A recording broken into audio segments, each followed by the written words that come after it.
Hello folks, welcome back to the Outerhaven. My name is Scarcely Relevant, and this is our review for Metal Gear Solid Delta Snake Eater. In 2004, Konami, alongside legendary video game creator Hideo Kojima, released Metal Gear Solid 3 Snake Eater, a game that would go on to not only be one of my favorites of all time, but a game that has shaped my tastes, even to this day. That's why when a remake remaster of MGS3 titled Metal Gear Solid Delta Snake Eater was revealed back in 2023, I was both excited and skeptical. What would they do with one of my favorites? Could they recapture the magic of its original release? How would a Metal Gear Solid game fare without the legendary Hideo Kojima involved? I will answer all of these questions and more in this, the Outer Haven's review of Metal Gear Solid Delta Snake Eater. We should start by explaining what exactly Metal Gear Solid Delta Snake Eater is, because some people will call it a remaster and others will say it's a remake. In truth, MGS Delta sits somewhere in between. It's not just a simple remaster with a new coat of paint over an old game, but it's also not a full remake that makes changes to the story either. Metal Gear Solid Delta Snake Eater is a complete retelling of the original Metal Gear Solid 3 story written by Hideo Kojima, and is credited multiple times for his work on the original here in Metal Gear Solid Delta. Honestly, I'd find it odd if he wasn't credited. Following the original story beat for beat means that the game still begins with the Virtuous mission in the 1960s, making it chronologically the starting point for the entire franchise. I won't spoil the story for those who haven't played the original, but just as before, your later mission will become Operation Snake Eater, complete with all of its twists and turns.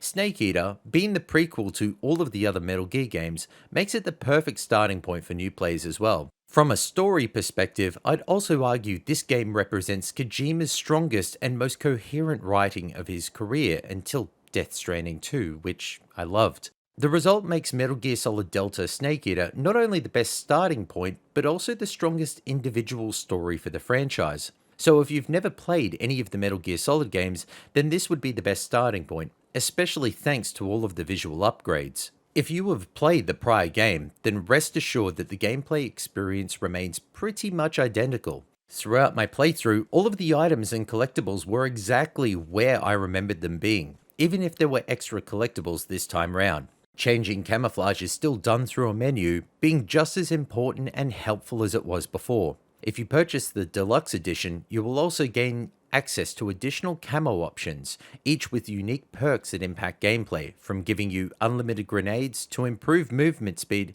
at the cost of extra visibility and more. Just like the original, you still need to eat, which maintains the stamina gauge. You can hunt for food, such as snakes, mushrooms, and oranges, but some of these foods might have detrimental effects. For example, some mushrooms or snakes will poison you.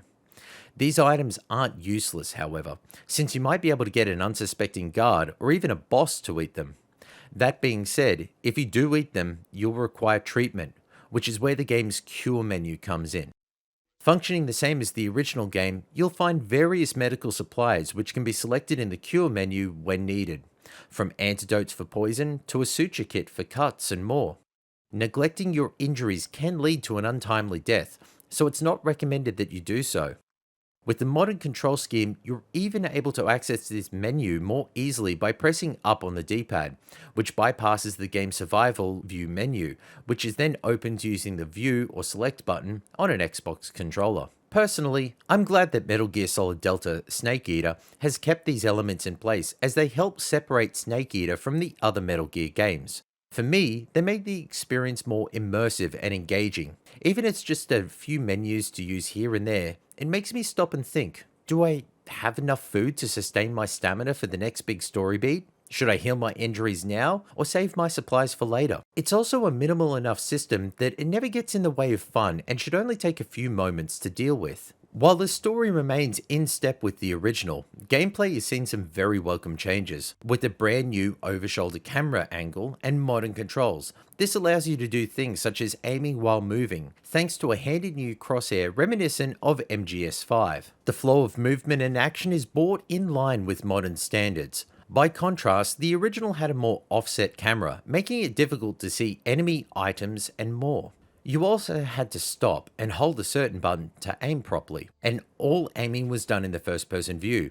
Changing items is now on the D-pad instead of a combination of top buttons. Shooting is moved to the right trigger as you'd expect from a modern game instead of being on one of the face buttons. Playing Metal Gear Solid Delta Snake Eater with these updated controls and camera view felt like a completely fresh experience. Ultimately, it allowed me to get that once-in-a-lifetime experience you get when playing a game for the first time all over again. However, if you're a purist, worry not.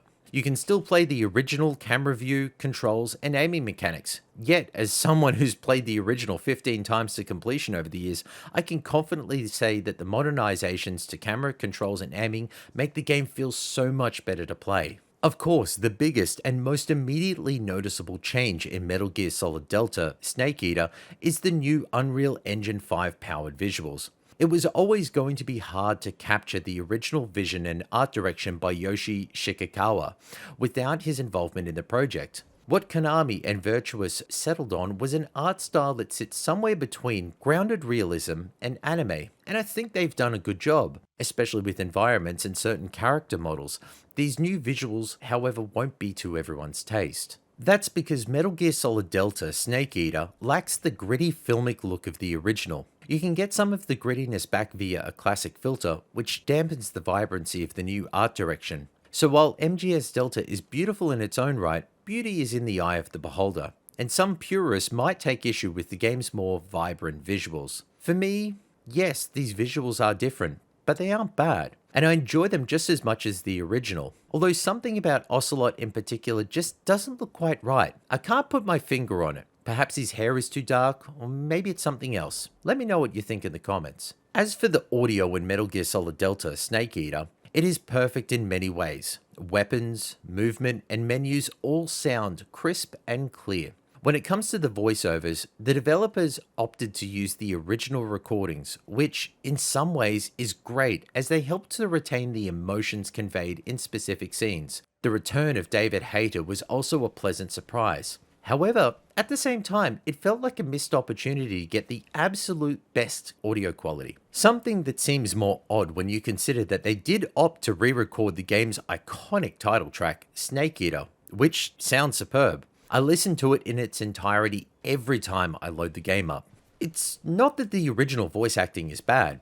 The cast did a brilliant job bringing these characters to life, and fans wouldn't have wanted anyone but them. They have also clearly done things to clean up the audio, allowing it to get as close to the clarity and crispness of the freshly recorded stuff without re-recording, but at times it can stand out as less than the rest of the audio presentation. Overall, I'm delighted with the presentation on display here in Metal Gear Solid Delta Snake Eater. Although I recognize that the new visuals won't be to everyone's taste, and not re-recording the VO feels like a missed opportunity. Now, how does the game perform on PC? In truth, performance is very strong with a solid locked 60 FPS, but it feels limited due to a lack of granularity within the options. You essentially pick from different presets based on your hardware specs and then choose between 30 or 60 FPS frame rate modes. For someone like me with access to a high-end PC, it's always disappointed to be locked with the 60 FPS maximum frame rate when I know my PC could achieve much more. However, 60 FPS is more than enough for this slower paced style of action game. In terms of technical issues such as bugs, I didn't notice anything in gameplay itself, but cutscenes would exhibit some visual issues, such as screen tearing and aspects of the environment impeding upon the scenes momentarily. In the end, Metal Gear Solid Delta Snake Eater proves that there is nothing quite like Metal Gear Solid on offer today. Konami has proven that it still has what it takes, while staying true to the original effort, and modernizing it in all the right places. Metal Gear Solid Delta Snake Eater sits alongside Silent Hill 2 as one of the best remakes in gaming. Despite the missed opportunity with VO, the improved controllers and an updated camera makes this a fantastic modernization of an all-time classic game. Metal Gear Solid Delta Snake Eater is a must-play for any stealth action fans, whether you've played the original or not. This is the best stealth action game you can get your hands on in 2025. I've been Scarcely Relevant on behalf of the Outerhaven, where we score Metal Gear Solid Delta Snake Eater with 5 out of 5 stars. If you've enjoyed this review, please do not forget to like, subscribe, comment below, and head over to www.theouterhaven.net for all of your gaming and geek culture needs. For now, it's goodbye from me, thank you for watching, and we'll see you next time. Ah, you're here at last. Looks like the boss's info was right.